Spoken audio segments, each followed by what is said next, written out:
حضرت حاجی امداد اللہ مہاجر مکی رحمۃ اللہ علیہ ایک مرتبہ کسی صاحب کے ہاں دعوت پر تشریف لے گئے. حضرت مولانا رشید احمد گنگوہی رحمۃ اللہ علیہ علم پڑھ کر فارغ ہوئے تھے اور حضرت کے پاس کچھ وقت کے لیے ٹھہرے ہوئے تھے. ابتدا کی بات ہے.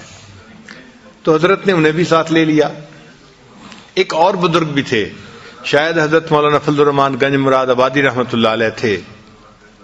یہ حضرات جب میزبان کے گھر پہنچے تو اس اللہ کے بندے نے دسترخوان پہ خوب کھانے بنائے ہوئے تھے. چنانچہ کئی قسم کے کھانے.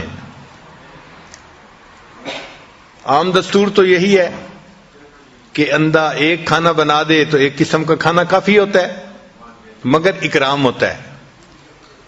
حضرت حاجی صاحب تشریف لائے تو حضرت تھانوی رحمت اللہ علیہ نے معلوم نہیں کتنی پلیٹیں ان کے سامنے رکھی, شاید 40 سے زیادہ پلیٹوں میں کھانا رکھا ان کے سامنے. ایسا کیوں کیا؟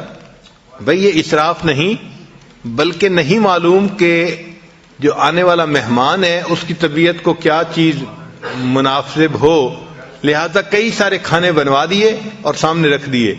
جو ان کو پسند آئے گا وہ کھانا کھا لیں گے, جو بچ جائے گا تو میزبان کی عید ہو جائے گی. تو اس نیت سے متعدد کھانے بنا دیے جاتے ہیں اور یہ شرعاً جائز ہیں.